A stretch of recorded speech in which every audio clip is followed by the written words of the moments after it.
prevail once again. His 12th gold medal in 13 sprints so far this season means Marc Marquez holds a 123-point lead in the World Championship coming in to our 13th round of the season. Never, though, has the 93 won a Grand Prix here in Spielberg. Got a bit of work to do, has Mark. He starts from 4th place on the grid. Didn't really knock him out of kilth, though, did it, in the sprint yesterday, as our drone shot picks its way through the lush green surroundings of the Spielberg. It is one of our most scenic, it is one of our most idyllic settings on the Grand Prix calendar. Always one of the favourite stopovers as we return to the Grand Prix of Austria. It is chapter 13 in a story of 2025 which is being dominated by Marc Marquez. He has now taken wins in the last 11 sprints and Grand Prix, and a first win here to who's been present here all weekend. What a talent, what a star Stoner was back in the day. 2007 MotoGP World Champion, Ducati's first ever World Champion, of course, 18 long years ago now. It's a shock if Ducati don't claim victories and successes in World Championships.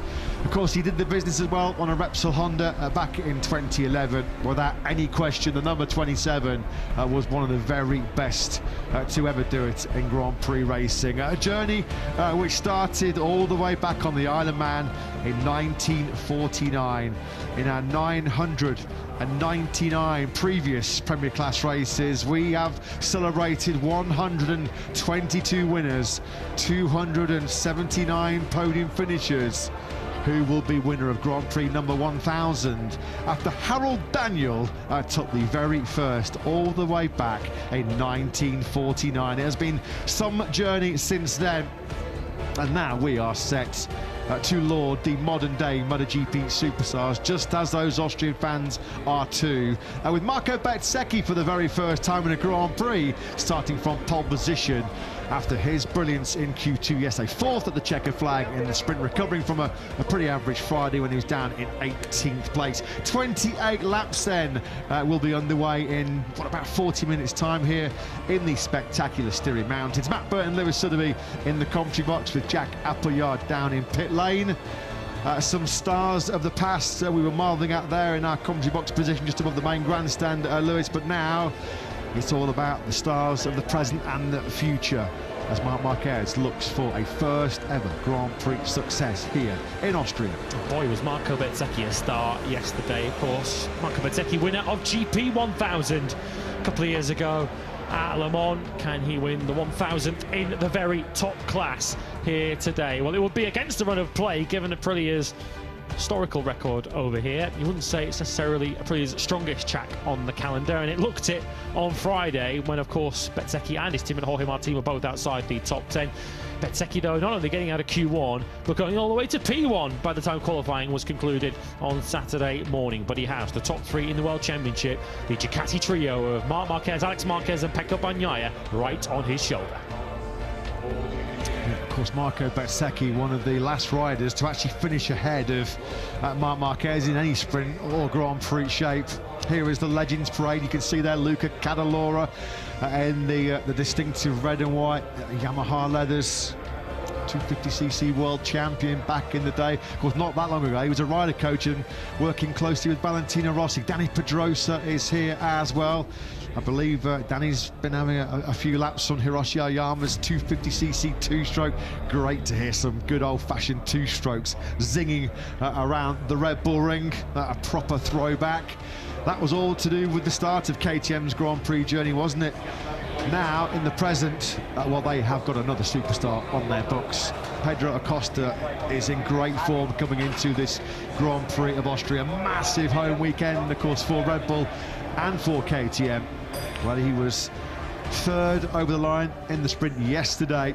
Get his hooks into the Marquez brothers directly ahead of him on circuit, but it is now 3 successive podiums for Acosta, who is being helped by some significant KTM upgrades that have filtered through out of the summer break. We've had to wait a long time, a fast, happy and smiling Pedro Acosta.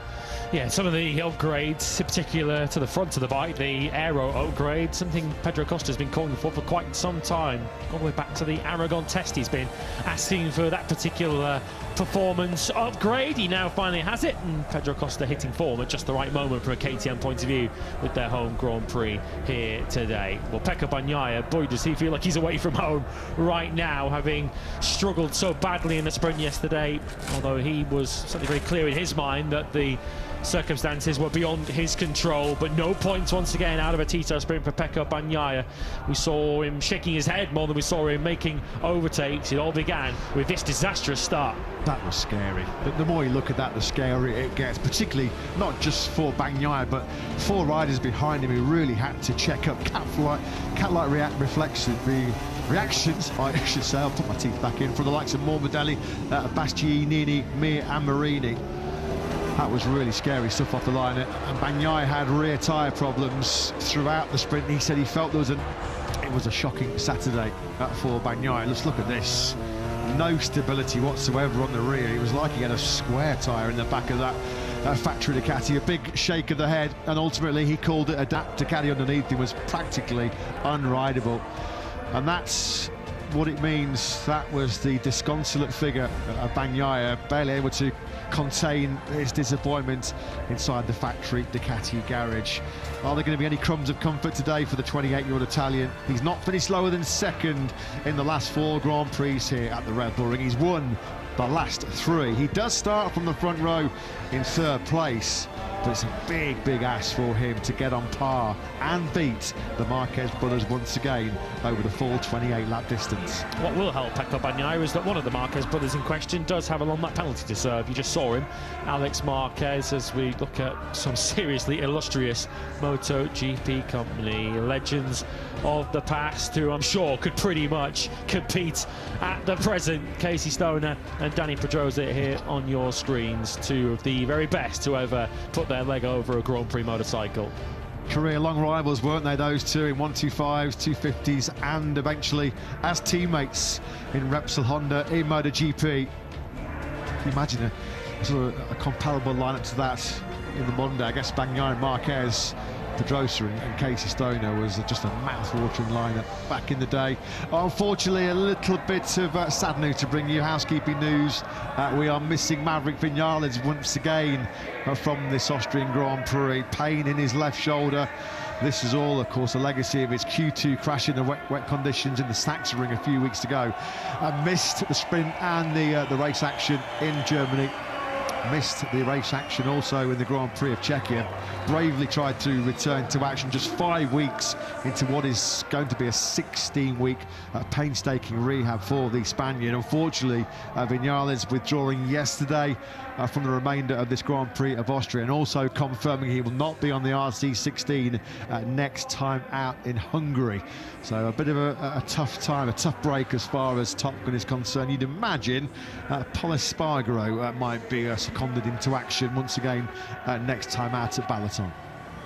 Here's a rider who certainly knows how to get through some injury hell. Boy, is the first half of this year been tough for Jorge Martin, but he's now getting that light at the end of the tunnel that he's been striving and training so hard for over recent weeks and months, and we're starting to see Jorge Martin show his undoubted class. Qualified down in 14th place, but a fine sprint performance. What would have particularly impressed and pleased him was his performance at the end of the sprint, giving another lap yesterday, and he'd have taken that final World Championship points away from Johann Zarco. He is only going to get stronger in the second half of this season. Can he get himself into that top 10 battle over the 28 laps today? Superb in his Grand Prix return in Brno before the summer break, wasn't he, Martin? 7th at the checkered flag, which would have felt like a victory. We saw the sort of post-race scenes outside the factory of Aprilia garage, what it meant to his crew, to Aprilia and to Martin himself. Well, you've got to go all the way back to his third place in the British Grand Prix at Silverstone for the last time Marc Marquez really saw anybody's rear tyre for a prolonged period. Double wins in Aragon, Mugello, Assen, Sachsenring and in Brno last time out, and he's got half the job done already here so far in Austria.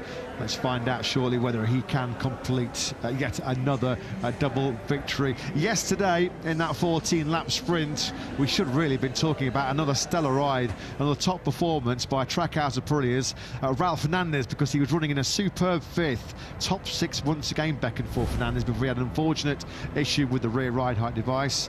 Looks like he's going to be in the mix for the top six once again this afternoon. Let's get the thoughts of his boss, Davide Brivio, who joins Jack. Yeah, it's a brilliant performance yesterday from Raul until, as you say, the ride height device unfortunately robbed him. Okay, we just, I mean, we are working, okay, work in progress, but yeah, this is what we expect. We always expected from him, and to be there, and the last 5 races in the top 10, and yesterday again was in the top 5. Then unfortunately we have this technical problem, but anyway, the pace was there. He was following the top rider, so that's what we always have to try to do. And okay, we keep going. This is very important, not only for the result, but because this is building up his confidence. He's getting more and more confidence on what is his potential, what he can do, and then hopefully use it.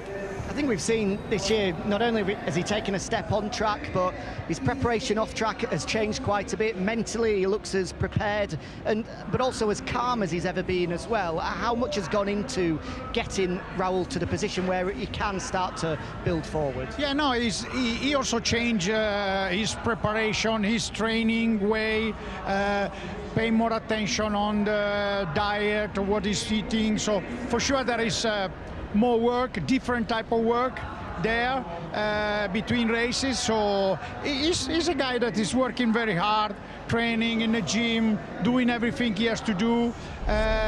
So this is hopefully paying off. Like last year, maybe he was suffering a little bit by the end of the race. This year he's in much better shape. So everything helps, you know, in this tough competition. Been an up and down weekend for I. On Friday, he was fantastic, very nearly inside that top 10, but for whatever reason, he just couldn't piece it together yesterday. Just talk us through what happened with him. Yeah, no, it was very good on Friday. Actually, was a top 8 in the ideal lap time. We just missed the qualifying for a bit, but then on Friday morning he lost a little bit the feeling, and then you go straight in a qualifying, and there's not so much time to recover. But I'm fully confident. I mean, eye is what we have seen at the beginning of the season. We're going through up and down, which is normal in a rookie season, but I'm very much confident on his potential and on his talent, and we just have to keep working, and I think you will see again. Just finally, it's the first weekends that both riders have been fully updated with the RSGP that we've seen Marco and Jorge use for the last couple of Grand Prix. Just how big of a step is that? Because Jorge in particular, when he had that test in Misano ahead of his comeback, noticed that it was a big step forward from what he'd tried previously. Yeah, it is. Especially Raul, he really appreciated the new aero package, helping him also in cornering speed and whatever. So it's yeah, for sure it helps. It helps. Also, we have the new device. Okay, yesterday we had a problem, but anyway, it's something that it helps more at the start of the race and in acceleration. So for sure, these are improvements that helps. And so I'm happy also that Raul was able to use it. As I say, you don't see in the results, but it's getting there. It will be there. I'm sure he will do. Davide, thank you for your time. Have a good race. Thank you. You too. Bye. Thanks very much, Jack. As always, a very interesting interview with Trackhouse boss Davide Brivio, who has to take some credit himself, I think, for this little bit of Raul renaissance, because they had a bit of a heart-to-heart, didn't they? Was it in the Sachsenring or in Brno, a Thursday meeting where Ralph Fernandez personally thanked and went out of his way to thank Davide Brivio, who has had his back at Trackhouse, hasn't he, over the last 18 months or so. And finally, the hard work is starting to bear some fruit. Let's hope that there's no technical issues which curtail maybe another top 6 challenge as far as Raul is concerned. A top 6 yesterday with Fernandez's absence, which was completed by Fermin Aldeguer, who, just like fellow Ducati rider Pecco Bagnaia, had a monumental scare off the line, Lewis. Yeah, he went exactly the same way, and that was directly left as Pecco Bagnaia off the line. But at least from Aldeguer's point of view, he was able to regroup from that. Had a very entertaining, almost sprint-long battle with Enea Bastianini on the Tech 3 KTM for 6th and 7th. A battle that the Grossini rookie won and came through to finish in the top 6. It is going to be very interesting, isn't it? We're going to have to keep a close eye on them off the line. Of course, the track has in general had quite a good wash from the overnight rain, so it might be a little bit dirty and a bit dusty on the grid. And you must imagine those starting on the pit wall side will be a little bit apprehensive at the start of this Austrian Grand Prix to hopefully get their bikes cleanly off the line. Well, it's been a pretty cloudy race day here in Austria, but as you can see off in the distance over the Styrian hillsides, we have some welcome blue skies to report. There was a few fears today that maybe rain might be disrupting proceedings, and we might get another 2021 flag-to-flag classic, which right on cue was won by none other than the brilliant Brad Binder. What a Grand Prix that was here 4 years ago. I'm not sure Binder can still quite believe how he got that victory signed, sealed and delivered when he took the bold gamble to stay out on slick tyres when the heavens had opened here in this part of Central Europe. As always in the Red Bull Ring, there's a rather spectacular aerial display keeping the fans entertained. I have to say, you're not going to get me in that helicopter doing those kind of aerobatics. That is just not for me. I'll take a hard pass on that one. Joan Mir, 13th behind his factory Honda teammate Luca Marini at the checkered flag in the sprint yesterday. I don't want to be seeing these pictures. I mean, it's very, very spectacular. Yeah, this chair's moving underneath me. You have to admire the absolute brilliant skills of the pilots at the controls of that helicopter. But I'm starting to feel giddy just watching it, to be honest. Yeah. All of a sudden, not going to be enjoying my flight back from Graz to Barcelona quite as much later on this evening. I'll pass on dinner, thank you. Yeah, I think I'll walk back to Barcelona over the course of tomorrow, having seen that. Well, here we go then. The pit lane is now open. As always, 25 minutes before the Grand Prix gets underway. We'll make our way out to the grid. And of course, with the dry conditions, which look like they're going to prevail for this Austrian Grand Prix, your mind then goes to tyre choice. We did see everybody, with the exception of Johann Zarco yesterday, going for the soft rear tyre. Zarco did go for the medium rear tyre, which could well prove to be quite a smart decision when we get into the Grand Prix, with the information that he will have been able to glean and the World Championship point that he scored as a result in 9th place yesterday. We're expecting many riders to switch across from the soft to the medium rear tyre. Well, we are blessed with so many MotoGP icons and legends here in Austria this weekend. We've already seen Dani Pedrosa and Casey Stoner. One rider who locked horns several times with those two back in his heyday was none other than 9 times world champion Valentino Rossi, who joins Jack. Yeah, it's been a great legends reunion this weekend. Valentino, yourself, Casey, Danny, Andrea, all here enjoying the Red Bull Ring event. Let's just touch on a couple of your riders. Firstly, Marco on pole position. He mentioned after qualifying the work that you did with him on Friday night. Again, I imagine you were talking with him to try and get him ready for the race. What do you rate his chances are for this Grand Prix? Yes, you know, it's always a pleasure to see all the legends like Stoner, Luca Cadalora, also Dovi and Dani. And yeah, about the race, but in the sprint he missed a little bit of pace for fight for the podium. So we try to improve that, some small details. This morning the warm-up was fantastic. So we hope that they can be competitive and we can see a good race. It was obviously a tough day for Pecco yesterday. How important can you be to keep his spirits high and to keep him motivated? Yeah, it's very difficult. It's a great shame. It's very harsh because you know, he waits for the good result and he looks that he have everything. But yesterday it looks like the tire doesn't work well. We hope that today we can do better. Just finally on your two riders, on Frankie and Didier, starting a little bit further back, it's going to be an important first lap for them to try and get settled in. Yes, it's like you say, you know, MotoGP now is very important, the first corner and the first 2 or 3 laps. They have to gain some position because the start position is not fantastic, and after we will see. Great to see you. Enjoy the race. Thank you. Ciao. Yeah, great stuff, Jack. Really enjoyed that little chat with the GOAT, the greatest of all time in many people's views, Valentino Rossi. Do you know what? We could have a heck of an all-stars race here this weekend, coming with Danny Pedrosa, Casey Stoner, Valentino Rossi and Andrea Dovizioso present. It's not very often we get the cream of the crop in MotoGP all together. One circuit. I guess all we're kind of missing really is Huiio Lorenzo. I know he's busy back in Barcelona working with our Spanish TV colleagues at DAZN. We are just about to see the slowest lap you will ever witness in MotoGP around the Red Bull Ring. Very, very fuel thirsty is this 4.34 kilometre circuit. Fuel consumption is a factor at play around this 2.7 miles layout. Hard braking and then brutal hard acceleration out of turn 1, out of 2B, the exit of the chicane, out of the first gear, turn 3, and then out of turn 10 as well.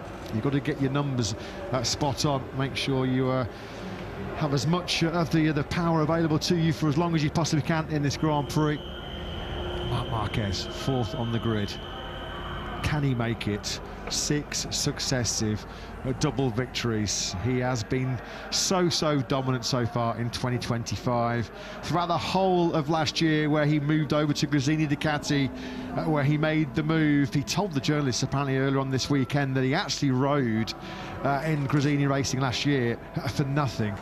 He took almost a €20 million pay cut to try and revitalise his Grand Prix career.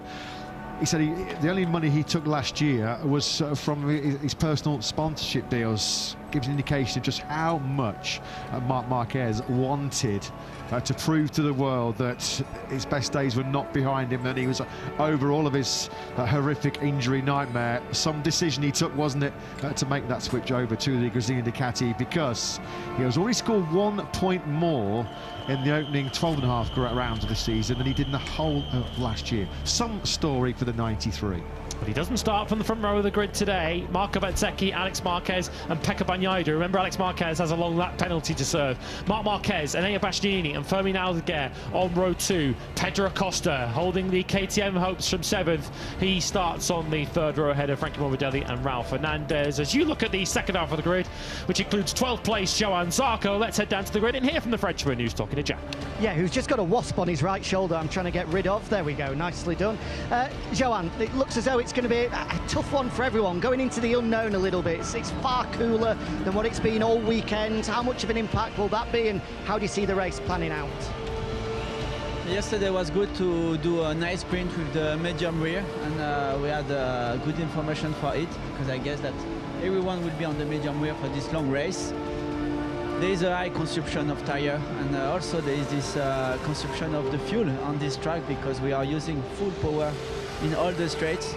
So I'm curious to see how gonna be the beginning of the race, if I will have a bit of march compared to the others or not, if the pace will be slow enough to feel comfortable, and then see how to control till the end.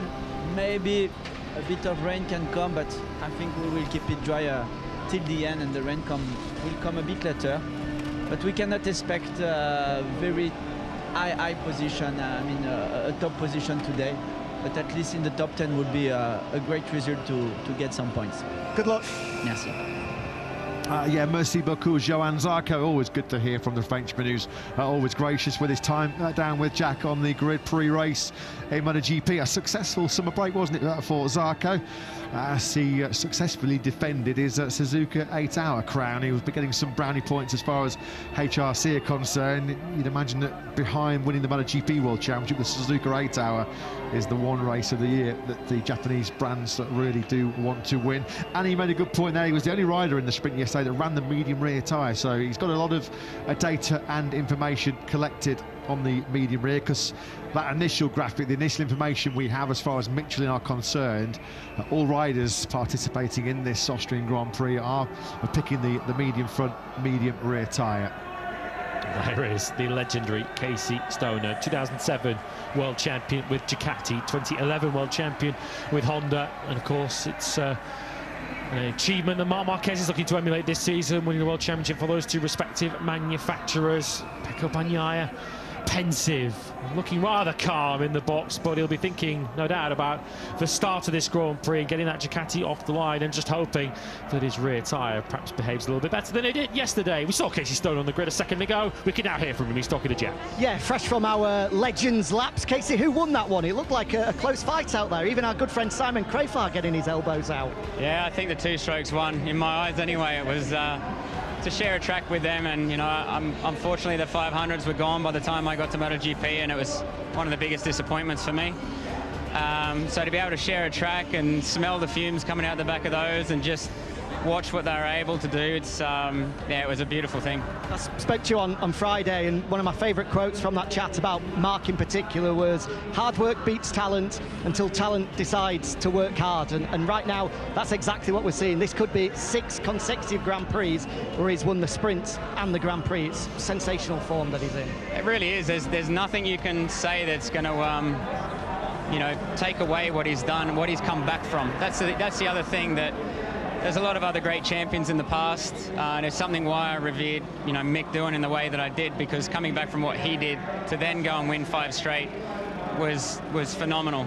And Marc coming back from his injuries and still having even some small issues with it now, and yet he's overcome all of them to the point where he's kind of dominating and doing an incredible job. So it's really fantastic to see. Just finally, on Marco Bezzecchi, he was really thankful of the fact that you came to chat with him yesterday. What did you say to him to try and help him out today, and what do you make of his chances?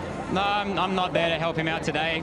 The other day I saw something in just watching on the screen that I felt might help him a little bit, and him and the team and Valentino obviously spoke as well and got things sorted. So he's done a fantastic job. He was also quick this morning with a couple other bits that he probably learned from yesterday, and we'll see what happens. But Marc is going to be a formidable opponent to stop, especially in the later stages of the race when everybody starts struggling with the rear.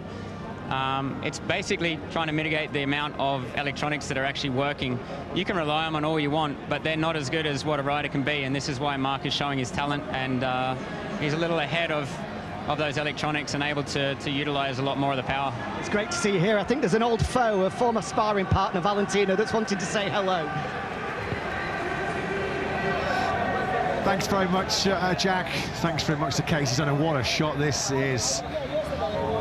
2 absolute legends, 2 of the very best to ever take part in the Grand Prix arena. This is Premier Class race number 1000, and the previous 999.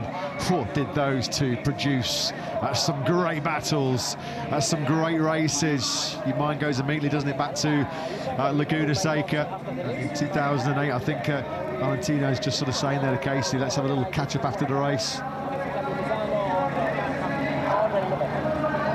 Brilliant, love it, absolutely love it. Nothing but great respect, mutual respect between 2 riders who back in the day gave MotoGP fans some of the most heated battles we've ever seen.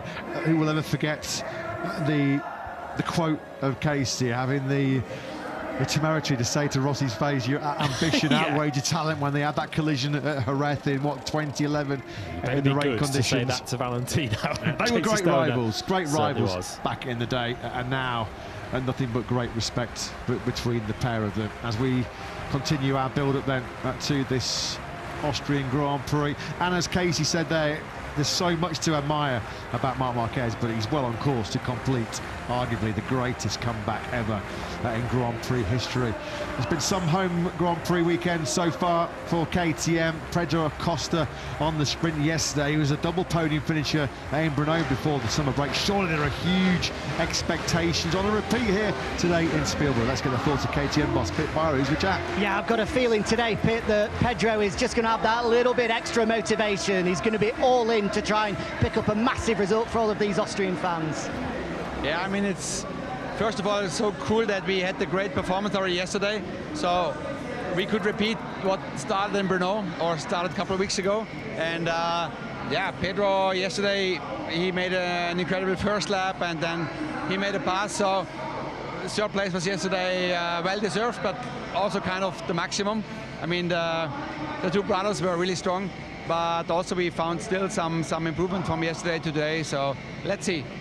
From 7, you need to make some early passes, otherwise it will be very difficult to fight for the podium, but that's definitely his plan. So let's hope we're going to survive the first 2 laps in a really good way. Good luck, have a fun one. Thank you. Yeah, thanks very much, Jack. This is the reason why Alex Marquez is facing a long lap penalty in this 28-lap battle. Colliding with Joan Mir very early on in that Grand Prix of Czechia. This one spilled over into the service road as they had a very frank exchange of opinions, as you would expect, because that was the 3rd race in a row that poor old Mir was taken out by another rider. Of course, he was unable to avoid Fermin Aldeguer's crash Gresini Ducati in Assen. He was cleaned out by Ayagura in the Sachsenring, and then taken out by Alex in Brno last time out. 393 points then, the 93 has taken so far this year. Already won more than the whole of 2024. Already 20 wins in the books for Mark so far this season.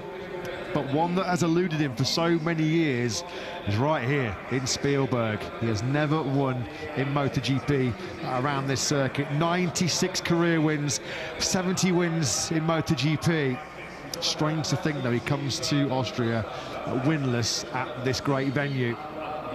Can he set that record straight? Will this no longer be known as a bogey circuit for the number 93? It was 123 points clear now in the World Championship.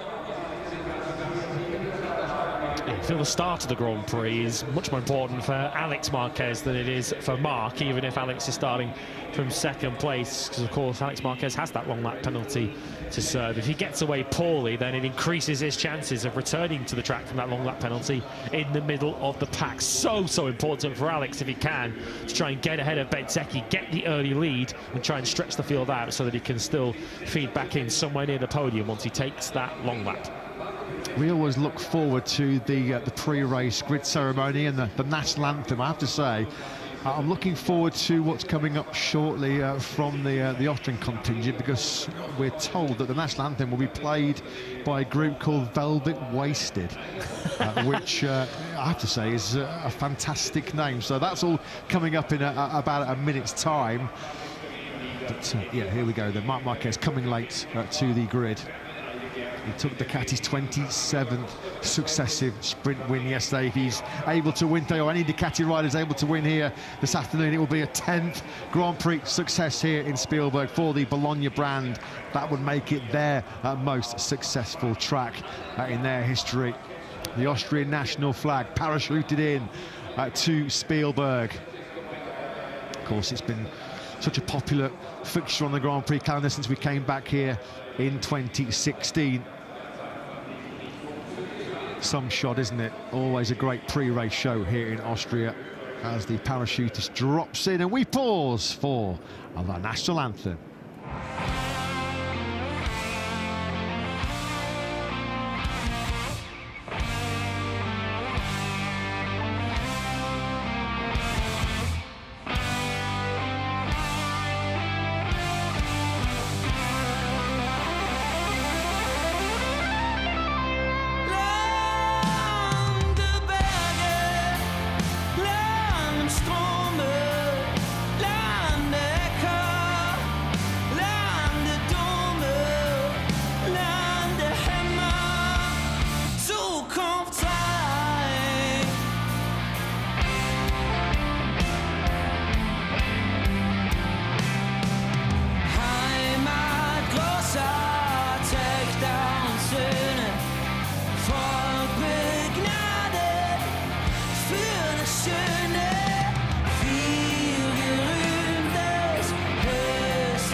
So the national anthem completed by the absolutely brilliantly named Velvet Waisted, a modern four-piece rock band from the south of Austria. Let's hope Alex Marquez is not going to waste an opportunity for another Grand Prix podium here this afternoon, despite his long lap. Let's get the thoughts of Gresini boss Michele Massini, who's with Jack. Yeah, it's a complicated one for Alex today, Michele, with that long lap penalty. Has he got some tactics in mind in terms of when he wants to take it to try and make his life as easy as possible? We'll see if at the beginning of the second lap will be already safe to make it, but for sure the big target is when we rejoin the track to keep focus on keep the right rhythm to maybe gain some an advantage from the other. But I think that we have the speed to at least finish in the top 5 today. Will you try and help him from the pit wall as when's the best opportunity to take it, or is it solely up to him to decide? Always to him to decide, but we will show for the 3 times the laps that he can do the long lap penalty. And just finally, for Firmin, obviously had some problems off the start yesterday. Confident that the track is clean enough, or have you had to make some changes to try and make sure that doesn't happen again? Yeah, I'm more confident for today. I hope that will not happen again, and also I have to say that the consumption of the rear tire yesterday was very, very good, so it means that today we can make a really good race with him. Good luck. Thank you. Yeah, thanks, Jack. Thanks to Michele Massini. So the information they're going to give him is going to be, you've got 3 laps, 2 laps and 1 lap to serve the long lap penalty. Once the information is put on the screens, which will not be before the start, to stop Alex Marquez just coming straight up through the long lap penalty loop on lap 1, he will then have 3 opportunities to go past the long lap penalty loop before he gets a double long lap penalty. And you feel he'll try and leave it as long as possible if he gets away cleanly, and try and let the field naturally spread out and give himself as few riders to try and overtake back again once he's out of the long lap penalty loop. As always, a very fervent and excited and energetic crowd here at the Red Bull Ring. The annual shot of the red and white flags, the mosaic of the Austrian flag, just under 50,000 here on race day, with many, of course, cheering on KTM at their home Grand Prix. Pedro Costa desperate to try and give them something to cheer. Is he the biggest threat to the Ducatis then, who start 2nd, 3rd and 4th on the front 2 rows? Davide Tardozzi speaking to Jack. Yeah, he's just given his final words to Mark. What did he say, Davide? Nothing special, but it's between me and him, no problem. No, just to relax and to enjoy the long race. In terms of Pecco, obviously, he's going to have to do a much better off the line today. Have you had to tweak anything to make sure that doesn't happen? No, we haven't investigated properly yet. We will do a job together with Michelin, but we will do it after the race, because now it's time to think to this race, and we'll see. Good luck. Thank you. Thank you very much, Jack. Thanks to Ducati boss Davide Tardozzi. 2022, 2023, 2024, Pecco Bagnaia has prevailed here at the Red Bull Ring. He's been victorious only once so far in 2025, and that was a bit of a present, wasn't it, as well, when Marc Marquez, his factory Ducati teammate, crashed out of a commanding lead at the Circuit of the Americas in Austin, Texas. Marc Marquez then 4th on the grid. Previous occasions when he qualified 4th at Silverstone and in Assen, the only other 2 races prior to Austria where he'd found himself off the front row, he was able to finish on the podium in both the sprint and the Grand Prix. 11 successive wins for Marc, quite an astonishing record.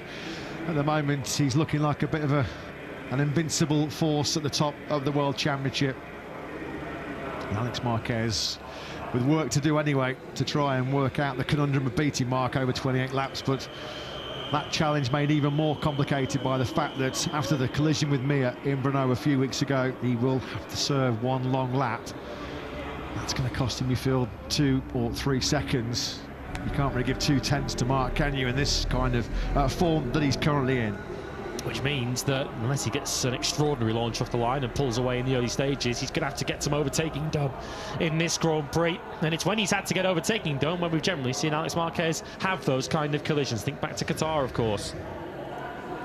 So, are we about to witness a first Grand Prix of Austria victory at 32-year-old Spaniard Marc Marquez? He heads row 2 in 4th place. On the front row is our winner here for the last 3 years. Is it going to be a fourth successive victory for Pecco Bagnaia with a long lap penalty looming? Alex Marquez goes from the middle of the front row in second place, but on pole position, it's Marco Bezzecchi who leads the field away on the Aprilia.